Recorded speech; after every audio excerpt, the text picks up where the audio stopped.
Assalamualaikum warahmatullahi wabarakatuh. Berjumpa lagi dengan Ibu pada perkuliahan Geometri Euclid. Dan kali ini Ibu akan membahas materi tentang segitiga siku-siku, di mana topik-topik yang akan dibahas yaitu terkait dengan bagian-bagian segitiga siku-siku, kemudian segitiga siku-siku yang saling sebangun, teorema Pitagoras, dan segitiga siku-siku istimewa.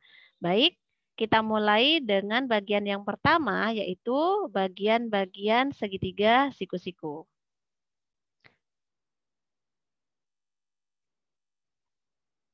Nah, di sini ada segitiga ABC, di mana segitiga ABC tersebut siku-siku di C, maka bagian-bagiannya sisi yang saling tegak lurus ini dinamakan dengan kaki.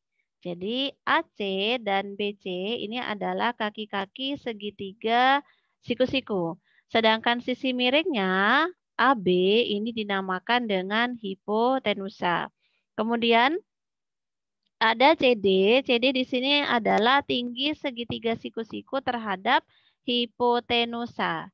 Karena tinggi maka di sini harus tegak lurus. Nah, inilah bagian-bagian dari segitiga siku-siku.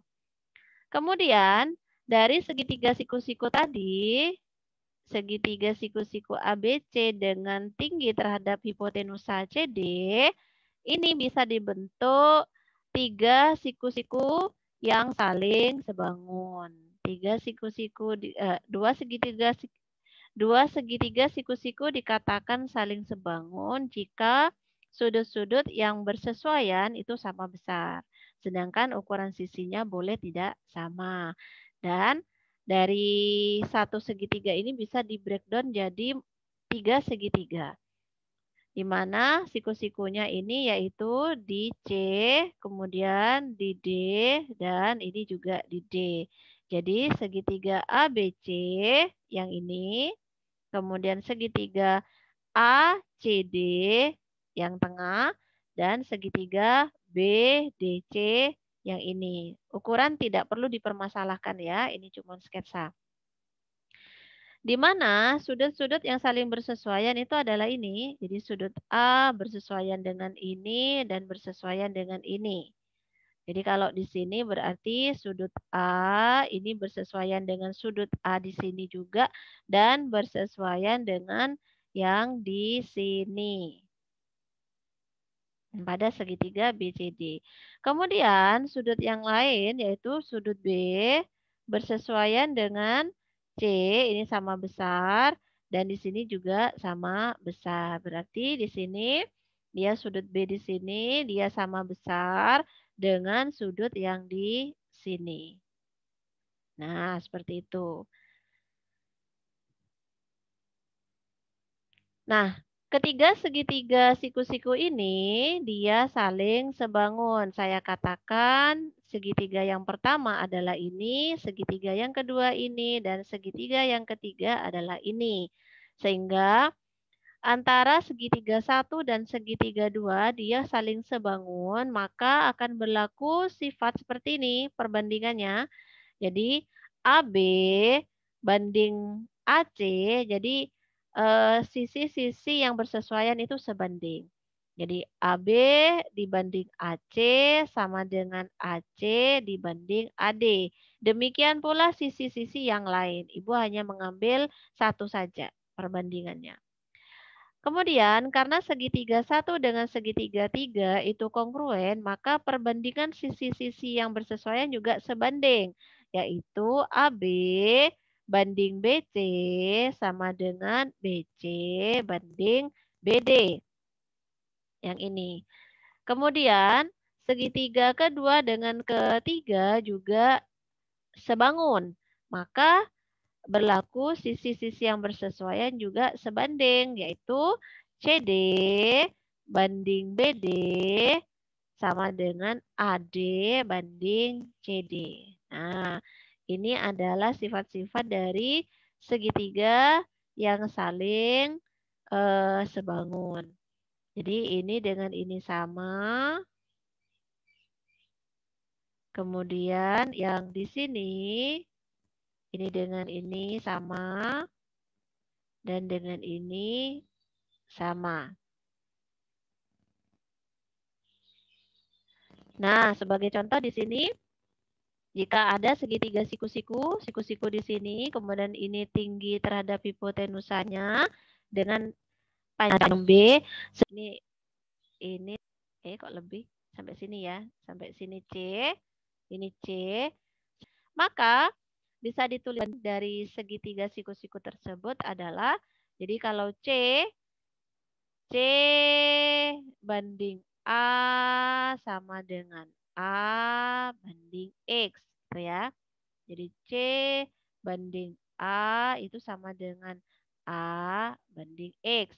Kemudian kalau yang kedua di sini C banding B sama dengan B banding Y. Kemudian yang ketiga, kalau X banding T sama dengan T banding Y. Nah, seperti ini. Ini adalah kesebandingan dari segitiga siku-siku yang saling sebangun. Ini kan tadi ada 3 segitiga ya. Dan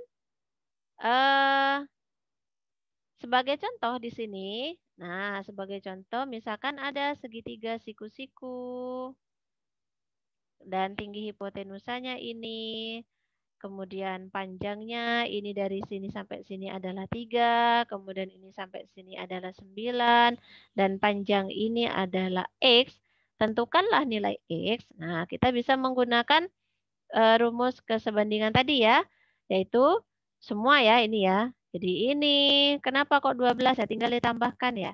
3 ditambah 9. Ini asalnya dari 3 ditambah 9. Nah, ini 3 tambah 9 kan 12. Jadi 12 banding X sama dengan X banding 36. Berarti X sama dengan plus minus akar 36. Akan tetapi karena panjang sisi harus bernilai positif, maka kita gunakan yang positif. Jadi akar dari 36 kita ambil yang 6. Sehingga nilai X-nya adalah 6. Jadi aplikasi contoh soalnya seperti itu. Nah, kita lanjutkan ke teorema Pitagoras. Nah, kita gunakan sifat-sifat yang tadi untuk membuktikan teorema Pitagoras. Nah, di sini isi dari teorema Pitagoras adalah pada sebarang segitiga siku-siku, kuadrat panjang hipotenusanya sama dengan jumlah kuadrat panjang kaki-kakinya. Jadi misalkan ada segitiga siku-siku di sini, misalkan saja panjang kaki-kakinya adalah A, B, hipotenusanya C, maka berdasarkan teorema Pitagoras ini, hubungan antara sisi-sisi segitiga siku-siku adalah kuadrat panjang hipotenusa sama dengan jumlah kuadrat panjang kaki-kakinya. Nah, ini adalah isi dari rumus Pitagoras. Bagaimana cara kita membuktikan ini? Kita bisa gunakan kesebandingan tadi. Kesebandingan yang tadi. Jadi, anggap saja ini kan ya. Anggap saja ini segitiga siku-siku ABC dan panjang dan tingginya itu adalah AD terhadap hipotenusa. Kita tinggal kasih nama ya. Misalkan saja di sini AC ini kalau ini A berarti sisi yang di depannya A panjangnya A misalkan. Kemudian kalau sini B berarti panjang sisi di depannya sudut B adalah B. Kemudian ini sisi miringnya C. Sisi miringnya C. Sisi miring itu semuanya dari A ke B. Kemudian kita anggap saja di sini adalah B ya. Ini Y, yang ini adalah X ya. Yang ini adalah X, kemudian yang ini adalah Y. Yang ini Y, yang ini X, kemudian di sini adalah T. Yang ini adalah T atau tinggi. Nah, kita bisa gunakan sifat dari tadi kesamaan kesebandingan yang slide sebelumnya. Nah, kesamaannya bagaimana? Ya ini tadi ya. Ini kesebandingan yang pertama jika C ini semua ya. Ini semua banding ini sama dengan ini banding ini kan gitu. C banding yang ini ya. C banding B sama dengan B banding Y, persamaan 1. Kemudian persamaan yang kedua kita gunakan yang ini sama segitiga yang bawah. Berarti kalau C banding A, berarti sama dengan A banding X. Itu ya. Kemudian kesamaan yang berikutnya kita bisa gunakan yang ini. Jika Y banding T sama dengan T banding X. Nah, sekarang dari persamaan-persamaan ini kita bisa peroleh apa? Dari sini kita peroleh B kuadrat sama dengan C kali Y. Ya, kalau yang ini dapat diperoleh A kuadrat sama dengan C kali X. Kalau yang ini T kuadrat sama dengan X kali Y. Nah, tapi kalau yang kita gunakan hanya yang ini saja. Jadi yang kita gunakan ini yang persamaan 1 dan persamaan 2. Yang kita butuhkan untuk membuktikan teorema Pitagoras. Nah, kita gunakan dari persamaan 1 jika ditambah dengan persamaan 2 akan diperoleh apa? Akan diperoleh, kita langsung tambahkan ya. Jadi akan diperoleh ya ruas kiri ditambah dengan ruas kiri, ya ruas kanan ditambah dengan ruas kanan, kan gitu. Ini sama dengan A kuadrat ditambah B kuadrat, kemudian kita faktorkan, ini sama dengan C kali X ditambah Y. Nah, kita ketahui bahwa C itu kan sama dengan X ditambah Y. Ini kan ya, yang diketahui tadi. C itu kan sama dengan X ditambah Y. Maka kita bisa gunakan X ditambah Y apa? C kan? Jadi di sini ini jadi A kuadrat ditambah B kuadrat sama dengan C kali X tambah Y apa? Ya X tambah Y C sendiri adalah C. Sehingga kita sudah mendapatkan persamaan dari bentuk teorema Pitagoras. Nah, dapatnya dari situ ya. Kita bisa gunakan kesebandingan dari segitiga siku-siku yang saling sebangun. Ini sudah terbukti. Terbukti. Nah, sekarang contohnya bagaimana? Nah, contohnya di sini jika diketahui panjang kaki-kaki suatu segitiga ABC adalah X dan X plus 3, kemudian panjang hipotenusanya adalah X plus 6, berapakah nilai X? Ya, kita tinggal gunakan kesamaan tadi ya. Kesamaan segitiga, teorema Pitagoras. Nah, itu A kuadrat plus B kuadrat sama dengan C kuadrat. A kuadrat, A-nya anggap saja yang ini ya. Ini menjadi X plus 3 kuadrat ditambah B-nya adalah X sama dengan C-nya adalah X plus 6. X plus 6 kuadrat. Kita tinggal selesaikan dengan menggunakan menyelesaikan bentuk kuadrat ini. Ini menjadi berapa? Ini menjadi X kuadrat ditambah 6X ditambah 9 ditambah X sama dengan yang ini X kuadrat ditambah 12X ditambah 36. Silakan kalian selesaikan sampai akan ketemu X-nya. Nah, jangan lupa X harus diambil yang positif nilainya ya. Karena apa? Karena ini merupakan panjang sisi, jadi harus positif. Nah, bagaimana dengan kebalikan teorema Pitagoras? Nah, kebalikannya di sini. Jika suatu segitiga memiliki panjang sisi A, B, dan C, di mana C adalah sisi terpanjang dan berlaku C C kuadrat sama dengan A kuadrat ditambah B kuadrat, maka segitiga tersebut adalah segitiga siku-siku dengan C adalah hipotenusanya. Nah, kebalikannya teorema Pitagoras tadi. Jadi, kita bisa mengidentifikasi suatu segitiga merupakan segitiga siku-siku atau bukan jika diketahui sisi-sisinya. Nah, seperti ini contohnya. Tentukan apakah sisi-sisi segitiga berikut adalah sisi-sisi dari segitiga siku-siku. Nah, kita tentukan, dicek saja dengan menggunakan kebalikan teorema Pitagoras ya. Kita cek yang A.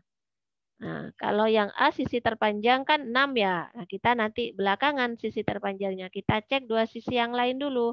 Kita jumlahkan 5 kuadrat ditambah 4 kuadrat sama dengan berapa? 25 ditambah 16 sama dengan berapa? 41. Ya kan? Sedangkan sisi terpanjangnya berapa? 6 kuadrat. Ini sama dengan 36. Ternyata dia tidak sama. Karena 5 kuadrat ditambah 4 kuadrat tidak sama dengan 6 kuadrat.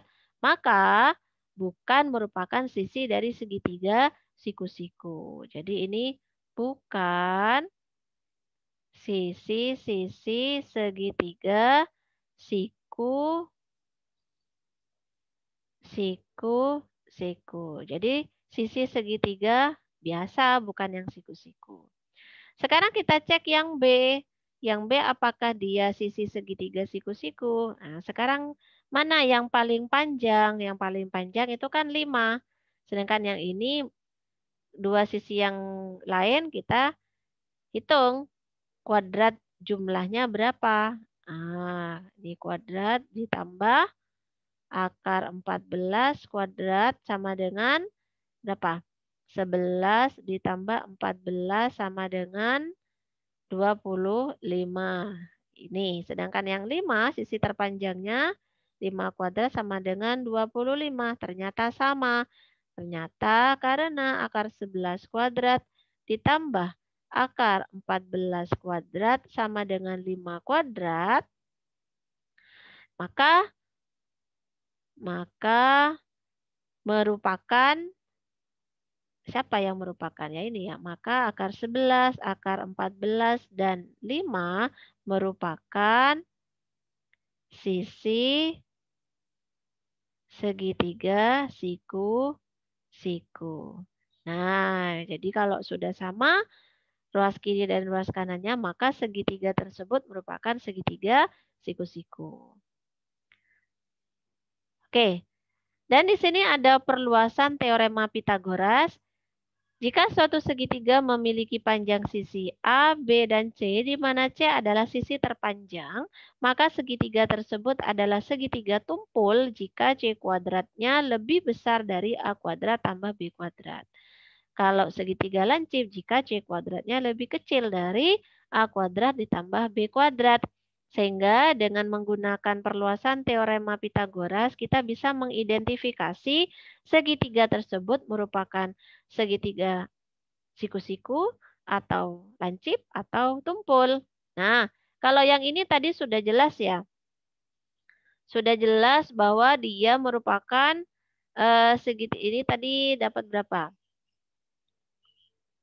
Dia dapatnya yang ini 36, yang ini 41. Berarti dia segitiga lancip, ya. Segitiga lancip. Yang ini tadi 6 kuadrat, ternyata kurang dari 5 kuadrat ditambah 4 kuadrat. Sehingga dia merupakan segitiga lancip. Kalau yang ini tadi sama, yaitu 5 kuadrat sama dengan akar 11 kuadrat ditambah akar 14 kuadrat. Maka ini jelas segitiga siku-siku.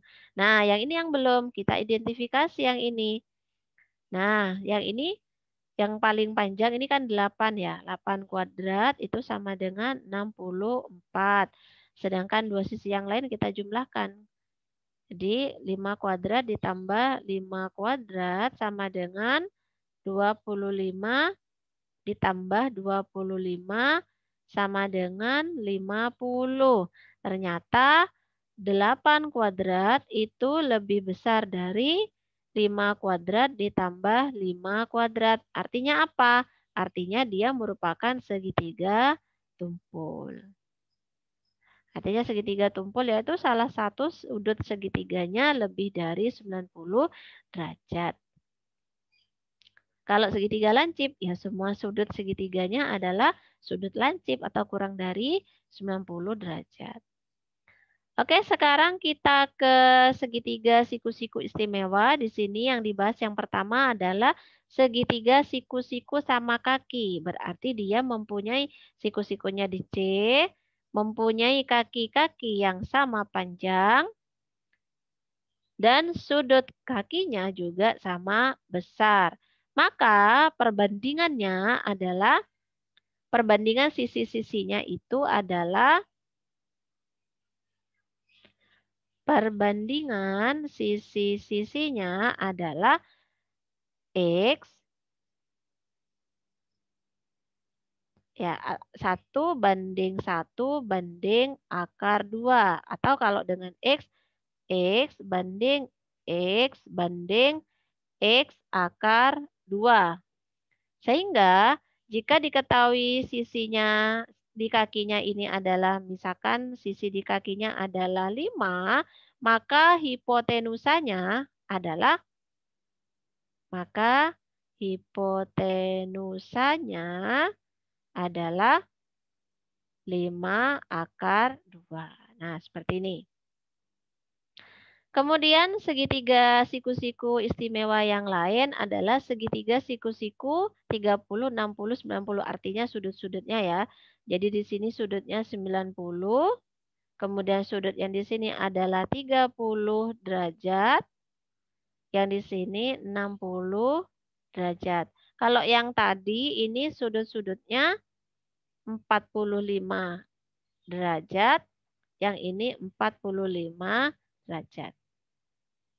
Nah, sekarang untuk perbandingannya bagaimana? Ya, perbandingannya itu adalah perbandingan sisinya, perbandingan sisi, ya, perbandingan sisinya yang di depan sudut 90, yang di depan depan sudut 90 derajat banding depan sudut 60 derajat banding depan sudut 30 derajat. Nah, perbandingannya adalah 2X banding yang depan 60 adalah X akar 3. Kemudian yang depan 30 adalah X. Jadi gitu ya. Perbandingannya seperti itu. Jadi kalau misalkan yang dimisalkan X-nya adalah 7, nah berarti yang di depan sudut siku-sikunya berarti berapa sisinya? Ya berarti 2 kali 7 yaitu 14. Yaitu 2 kali 7 yaitu 14. Sedangkan sisi yang di depan sudut 60 berarti X akar 3. Yaitu berapa? X akar 3 berarti ya 7 akar 3. Nah, begini ya. Jadi dengan mengetahui salah satu sisinya, kita bisa mencari panjang sisi-sisi yang lain. Oke. Demikianlah penjelasan mengenai segitiga siku-siku kali ini. Semoga kalian bisa memahami. Jika kalian ada yang tidak memahami, bisa kalian tanyakan di grup WA. Sampai jumpa di UAS. Assalamualaikum warahmatullahi wabarakatuh.